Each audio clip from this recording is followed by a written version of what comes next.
இந்த செய்தியை உங்களுக்காக வழங்குவது அருண் மசாலா. 1983 ஆண்டிலிருந்து தரத்துடன் தன்மை மாறாத அறுசுவை சமையலுக்கான அருண் மசாலா.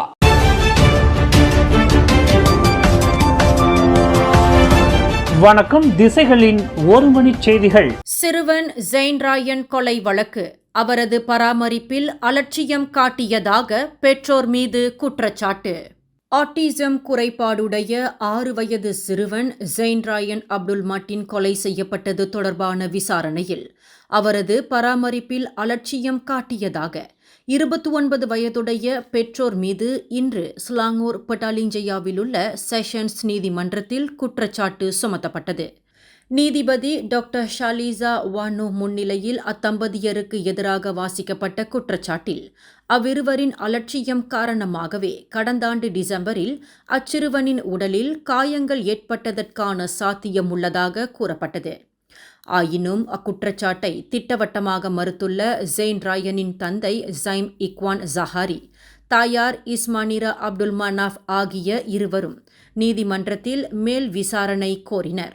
முன்னதாக கடந்த ஆண்டு டிசம்பர் மாதம் 5ஆம் தேதி மதியம் மணி 12க்கும் மறுநாள் இரவு மணி 9:55க்கும் இடைப்பட்ட காலத்தில் பட்டாலிஞ்சையா PJU டமான்சாரா டாமாயிலுள்ள பகுதியில் அவ்விருவரும் அக்குற்றத்தை புரிந்ததாக குற்றச்சாட்டில் தெரிவிக்கப்பட்டது.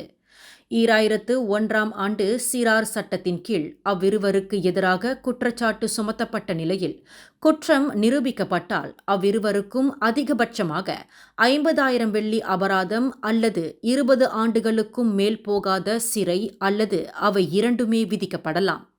கடந்த ஆண்டு டிசம்பர் மாதம் 5ஆம் தேதி ஸ்லாங்கூர் டமான்சாரா டாமாயிலுள்ள அடுக்ககத்திற்கு அருகாமையில் இருந்த கால்வாயில் சிறுவன் ஜெயின் ராயன் சடலமாக மீட்கப்பட்டார். பினாங்கு சுங்கைபக்காப் சட்டமன்ற தொகுதி இடைத்தேர்தலில் ஒற்றுமை அரசாங்கத்தின் வேட்பாளராக அமினுடின் பாக்கி கல்விக் கழகத்தின் வடக்கு கிளை முன்னாள் இயக்குநர் ஜொஹாரி அரிஃபின் வேட்பாளராக களம் இறக்கப்படவுள்ளார்.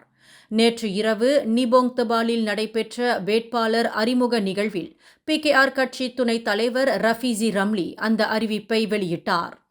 60 வயதுடைய உள்ளூர்வாசியான ஜொஹாரியை பக்கத்தான் ஹரப்பான் கூட்டணியின் வேட்பாளராக களம் இறக்குவதற்கு ஒற்றுமை அரசாங்கத்தின் தலைமைத்துவம் இணக்கம் தெரிவித்திருப்பதாக ஒற்றுமை அரசாங்கத்தின் தேர்தல் பிரிவு இயக்குநருமான அவர் கூறினார். அதே நிகழ்ச்சியில் வேட்பாளர் நியமன நாளுக்கு முன்பதாக தனது சொத்துக்களை அறிவிக்க வலியுறுத்தும் உறுதிமொழி கடிதத்தில் ஜொஹாரி கையெழுத்திட்டார். கடந்த மே மாதம் 24ஆம் தேதி பாஸ் கட்சியை சேர்ந்த சட்டமன்ற உறுப்பினர் நோர் ஜம்ரி லத்தீப் உடல்நலக் குறைவால் காலமானதை அடுத்து சுங்கைபக்காப் தொகுதி காலியானதாக அறிவிக்கப்பட்டது.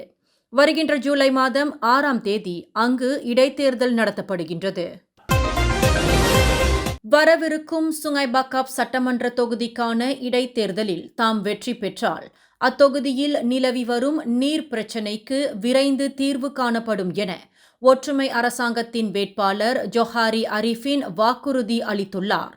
10 ஆண்டுகளுக்கும் மேலாக எவ்வித தீர்வுகளும் இன்றி நீடித்து வரும் அப்பிரச்சினைக்கு கூட்டரசு அரசாங்கம் தீர்வு காண்பதாக வாக்குறுதி அளித்துள்ளதை தாம் ஓர் அதிர்ஷ்டமாக கருதுவதாகவும் அவர் கூறினார். சுங்கைபக்காப் தொகுதியில் வீடமைப்பு திட்டங்களின் எண்ணிக்கை அதிகரித்துள்ள சூழலில் நீர் விநியோகத்தின் அளவு இன்னமும் சிறிதாகவே இருந்து வருகின்றது. அப்பிரச்சினைக்கு தீர்வு காண மறைந்த நோர் ஜம்ரி லத்தீப் உட்பட இதற்கு முந்தைய சட்டமன்ற உறுப்பினர்கள் எடுத்திருந்த முன்னெடுப்பை தாம் தொடரப்போவதாகவும் ஜொஹாரி குறிப்பிட்டார். உதவித்தொகை வழங்கப்பட்ட டீசல் கட்டுப்பாட்டு முறை SKDS திட்டத்தின் கீழ் பள்ளி மற்றும் விரைவு பேருந்து நடத்துனர்களுக்கு ஃப்ளீட் அட்டை வழங்கப்பட்டுள்ளது. அந்த அட்டையின் வழி மாதம் ஒன்றுக்கு 1800 லிட்டர் டீசல் ஒதுக்கீடு செய்யப்பட்டுள்ளதோடு லிட்டருக்கு 1 வெள்ளி 88 காசு நிர்ணயிக்கப்பட்டுள்ளது. அரசாங்கம் வழங்குகின்ற அந்த உதவித்தொகை தங்களது சேவைகளுக்கான செலவுகளை ஈடு செய்வதால் பயணிகளுக்கான கட்டணத்தை தங்கள் தரப்பு உயர்த்தவில்லை என அவ்விரு போக்குவரத்து துறைகளை சேர்ந்த இரு சங்கங்கள் தெரிவித்துள்ளன. ஆயினும் வருங்காலங்களில் பேருந்துகளுக்கான பராமரிப்பு செலவுகள் அதிகரிக்கும் பட்சத்தில் பயணிகளின் கட்டணத்தை அதிகரிப்பது குறித்து தங்கள் தரப்பு பரிசீலிக்கும் என மலேசிய பள்ளி பேருந்து நடத்துனர்கள் சங்க கூட்டமைப்பின் தலைவர் அமாலி முனீப் ரஹ்மாட் மற்றும் தீபகற்ப மலேசியாவுக்கான விரைவு பேருந்து நடத்துனர்கள் சங்க தலைவர் லைலி இஸ்மாயில் ஆகிய இருவரும் கூறினர். தேசிய இருதய கழகம் IJN-இல் சிகிச்சை பெற்று வரும் பஹாங் மந்திரி பசார் டத்தோசரி ஒன் ரோஸ்டி ஒன் இஸ்மாயிலை நேரில் சந்தித்து நலம் விசாரித்துள்ளார். அம்மாநில சுல்தான் அல் சுல்தான் அப்துல்லா ரிஅயாத்துடின் அல் முஸ்தபா பிலாஷா இம்மாதம் 7ஆம் தேதி இருதய அறுவை சிகிச்சையை செய்து கொண்ட ஒன் ரோஸ்டியை காண நேற்று மாலை மணி 3 அளவில் IJN-ஐ வந்தடைந்த பஹாங் சுல்தான் சுமார் அரை மணி நேரம் அவரிடம் நலம் விசாரித்ததோடு அளவலாவினார். அந்த சந்திப்பின் போது உடன் இருந்த IJN-இன் இருதய அறுவை சிகிச்சை துறை தலைவர் பேராசிரியர் டாக்டர் அல்வி முகமது யூனுஸ் ஒன் ரோஸ்டியின் உடல்நிலை குறித்த நிலவரங்களை பஹாங் சுல்தானிடம் பகிர்ந்து கொண்டார். பேரா தஞ்சோங் மாலிம் ஜலான் பூங்கா அங்ரேக்கில் உள்ள 2 மாடிகள் கொண்ட கடையில் ஏற்பட்ட தீ விபத்தில் சிக்கிக்கொண்ட தம்பதியர் மூச்சு திணறலுக்கு ஆளாகினர். இன்று அதிகாலை மணி 4:34க்கு அவசர அழைப்பு பெற்றதை அடுத்து தஞ்சோங் மாலிம் மற்றும் ஸ்லிம் ரிவர் தீயணைப்பு நிலையங்களில் இருந்து தீயணைப்பு வீரர்கள் சம்பவ இடத்திற்கு விரைந்தனர். சம்பவ இடத்தை வந்தடைந்த போது 3 உள்ளே சிக்குண்டிருந்தது கண்டறியப்பட்டது. அதில் கடையினுள் சிக்கியிருந்த வெளிநாட்டு பெண்ணை மீட்ட தீயணைப்பு வீரர்கள் மேல் மாடியில் சிக்குண்டிருந்த கணவரையும் மனைவியையும் மீட்டனர். தீயின் கரும்புகைகளை நுகர்ந்திருந்ததால் மூச்சு திணறலுக்கு ஆளாகியிருந்த அத்தம்பதியர் சிகிச்சைக்காக மருத்துவமனைக்கு அனுப்பப்பட்ட வேளை காலை மணி 6:18 அளவில் தீ முற்றிலுமாக அணைக்கப்பட்டதாக பேரா தீயணைப்பு மீட்புத்துறையின் நடவடிக்கை பிரிவு உதவி இயக்குனர் சபோரோட்ஸி நூர் அஹ்மத் கூறினார். சிங்கப்பூரை தளமாக கொண்டு செயல்படும் சட்டவிரோத வட்டி முதலை கும்பலின் கையாளாக இருந்ததாக சந்தேகிக்கப்படும் ஆடவரை போலீஸ் நேற்று கைது செய்தது. மலாக்கா அலோர்காஜா தாமான் மங்குவாங்கில் இம்மாதம் 6ஆம் தேதி வாகனத்தின் மீது பெட்ரோல் குண்டு வீசப்பட்டது தொடர்பில் அதன் உரிமையாளரான 38 வயதுடைய பெண் ஒருவர் அளித்திருந்த புகாரின் அடிப்படையில் 25 வயதுடைய அவ்வாடவரை போலீஸ் கைது செய்துள்ளது. சம்பந்தப்பட்ட வட்டி முதலை கும்பலிடம் வேலை ஒன்றுக்கு 1000 வெள்ளியை பெற்றுக்கொண்டு அது போன்ற செயல்களில் அவர் ஈடுபட்டுள்ளதாக சந்தேகிக்கப்படுவதாக மலாக்கா போலீஸ் தலைவர் டத்தோ ஜைனுல் சாமா தெரிவித்தார். இதுவரையில் மலாக்கா மற்றும் பேராக்கில் பெட்ரோல் குண்டுகளை வீசிய 2 சம்பவங்களில் அவ்வாடவர் 10,000 வெள்ளி இழப்பை ஏற்படுத்தியுள்ளது கண்டறியப்பட்டுள்ளது.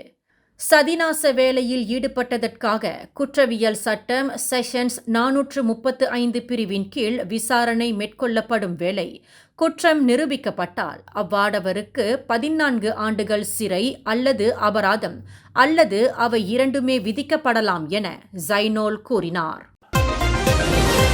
ஸ்லாங்கூர் கில்லான் பண்டாமரானில் உள்ள பாலர் பள்ளி ஒன்றில் 4 வயது நிரம்பிய தனது மகனை சித்திரவதை செய்த ஆசிரியர் மீது போலீஸ் விரைந்து நடவடிக்கையை எடுக்க வேண்டும் என பாதிக்கப்பட்ட சிறுவனின் தந்தை கோரிக்கை விடுத்துள்ளார். கடந்த மே மாதம் 13ஆம் தேதி சம்பந்தப்பட்ட பாலர் பள்ளியிலிருந்து தனது மகனை அழைத்து வந்தபோது அவரது உடம்பில் காது, கன்னம், பின்புறம் முதலானவற்றில் வீக்கங்களும் கீறல்களும் இருந்ததை தாம் கண்டதாக 33 வயதுடைய அந்நபர் தெரிவித்தார். காட்சட்டையில் மலம் கழித்ததற்காக தனது மகனை கையால் அடித்திருந்ததை சம்பந்தப்பட்ட ஆசிரியர் ஒப்புக்கொண்டிருந்தார். தங்கு அம்புவான் ரஹீமா மருத்துவமனையில் மேற்கொள்ளப்பட்ட சோதனையிலும் தனது மகனின் உடலில் காயங்கள் உள்ளதை மருத்துவர் உறுதிப்படுத்தியுள்ளனர். அது குறித்து போலீஸ் புகார் அளித்து 3 வாரங்கள் ஆகியும் இதுவரையில் அந்த ஆசிரியரை கைது செய்து போலீஸ் ஆதாரங்களை திரட்டாதது குறித்து அந்நபர் கவலையை தெரிவித்துள்ளார். இந்த செய்தியை உங்களுக்காக வழங்கியது அருண் மசாலா. 1983ஆம் ஆண்டிலிருந்து தரத்துடன் தன்மை மாறாத அறுசுவை சமையலுக்கு அருண் மசாலா. மேலும் செய்திகளை தெரிந்து கொள்ள கீழே இருக்கும் பெல் பட்டனை அழுத்துங்கள். உங்கள் மகிழ்ச்சியை வெளிப்படுத்த லைக் மற்றும் ஷேர் செய்யுங்கள். தொடர்ந்து திசைகளோடு இணைந்திருக்க சப்ஸ்கிரைப் செய்யுங்கள்.